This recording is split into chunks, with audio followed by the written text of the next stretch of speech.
Ingénierie électrique, ingénierie électronique, on a l'impression que c'est un peu la même chose, non?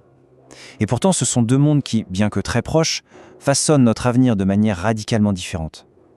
D'un côté, on a la puissance brute qui fait tourner nos usines, de l'autre, l'intelligence qui rend nos objets connectés. Alors, comment on fait la différence? En fait, la question peut se résumer de façon hyper simple. Est-ce qu'on s'intéresse plutôt aux immenses pylônes qui transportent l'énergie à travers tout le pays ou aux circuits minuscules qui font fonctionner le smartphone qu'on a dans la poche? C'est d'ailleurs une question qu'un utilisateur de Reddit a posée de la manière la plus directe qui soit. Et c'est vraiment ça, le cœur du débat. C'est le choix entre la force, la puissance et la finesse, l'information. Et alors là, on a une autre explication beaucoup plus imagée, qui vient aussi des forums. C'est une boutade, bien sûr, mais elle est géniale parce qu'elle touche à quelque chose de fondamental, la question de l'échelle. Dans un cas, on parle de mégawatts, de milliers de volts, et dans l'autre, de millivolts, de signaux infimes. Bon, allez, mettons de côté les blagues sur les explosions et plongeons un peu dans le vif du sujet. Parce qu'il y a une distinction conceptuelle qui est vraiment, vraiment claire entre les deux disciplines. Voilà, c'est ça. Le point crucial, il est là. L'ingénierie électrique, son but, c'est de transporter et de convertir de l'énergie. Comment on fait pour amener le courant depuis la centrale jusqu'à la prise murale? L'électronique, elle, va utiliser ce courant, mais pour une toute autre raison. Traiter et transmettre de l'information. Pour faire simple, l'un, c'est le muscle et l'autre, c'est le cerveau. Et cette différence de mission, eh bien, elle se répercute logiquement sur les matériaux utilisés.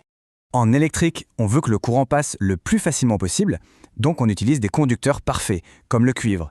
En électronique, c'est tout l'inverse. On veut contrôler le courant avec une précision d'horloger. Et pour ça, on utilise des semi-conducteurs, comme le silicium, qui peuvent bloquer ou laisser passer les électrons sur commande. C'est ce qui permet de créer des millions de transistors sur une puce. Donc pour mettre une définition claire dessus, l'ingénieur électricien, c'est celui qui va concevoir les infrastructures qui alimentent nos villes, nos usines. C'est le monde des courants forts, de la très haute tension, des énormes transformateurs. L'ingénieur électronicien, lui, il joue dans une autre cour. On est à une échelle microscopique, on parle de courants faibles, de circuits imprimés, de microcontrôleurs. En fait, c'est l'art de sculpter le passage des électrons pour créer de l'intelligence artificielle, des objets connectés, bref, tout ce qui rend notre monde smart. Bon, la théorie c'est bien beau, mais dans la vraie vie ça donne quoi? À quoi ressemble le quotidien d'un ingénieur? Prenons le cas de l'électronicien, celui qui est au cœur de l'industrie du futur. Le travail est hyper varié, c'est ça qui est passionnant. On peut commencer la journée sur ordinateur à dessiner des schémas complexes, l'architecture d'une carte électronique, puis l'après-midi on passe au labo pour souder un prototype ou le tester avec des oscilloscopes, et entre-temps, il faut programmer des microcontrôleurs en langage bas niveau, ou même des puces logiques programmables, les fameux FPGA. Franchement, on s'ennuie jamais. Et pour faire tout ça, il faut une sacrée boîte à outils logiciels. On jongle entre des logiciels de simulation comme MATLAB, des outils de conception de circuits comme Altium, et bien sûr, plusieurs langages de programmation, du C++ au VHDL. C'est un profil de vrai couteau suisse de la technologie. Mais attention, il faut nuancer. Dans l'industrie moderne, la distinction entre électrique et électronique n'est pas toujours aussi nette. En réalité, les deux mondes se rencontrent de plus en plus.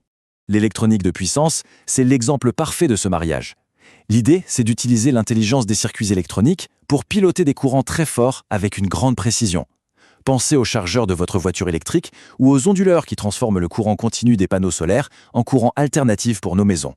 C'est ici que les petits booms de l'électronique apprennent à maîtriser les gros booms de l'électrique. Et la flexibilité des carrières est bien réelle. Ce témoignage est super intéressant. Une formation en système de puissance, donc très électrique, peut tout à fait déboucher sur une carrière en électronique de pointe. Les compétences fondamentales sont transférables et c'est souvent l'expérience qui fait la spécialisation. Cette convergence, ce n'est pas un hasard, c'est le moteur de la prochaine révolution industrielle. C'est ce qui nous amène directement à l'avenir de ces métiers, au cœur de la next-gen manufacturing. Les métiers évoluent à une vitesse folle. On ne parle plus juste de concevoir des circuits. Aujourd'hui, on parle de créer des puces sur mesure pour l'intelligence artificielle, de travailler sur les fondations de l'informatique quantique ou de bâtir les réseaux qui supporteront des milliards d'objets connectés avec la 6G. Et forcément, la demande pour ces profils explose. Regardez ce chiffre. En Belgique, plus de 95% des jeunes diplômés en ingénierie électronique trouvent un job en moins de 6 mois. C'est juste énorme. Ça veut dire que le marché du travail s'arrache littéralement ses compétences. Et qui dit forte demande, dit aussi une rémunération qui suit. Un ingénieur qui débute peut espérer environ 3 200 € bruts par mois, et avec de l'expérience, on dépasse facilement les 5 000 €. C'est un métier qui est non seulement passionnant, mais aussi très bien valorisé. Finalement, on en revient à la question de départ, mais avec des enjeux démultipliés. Est-ce qu'on veut participer à la révolution énergétique en gérant la puissance, ou est-ce qu'on va être du côté de ceux qui construisent les cerveaux de nos futures machines? Dans tous les cas, les deux voies sont absolument essentielles à l'innovation de demain.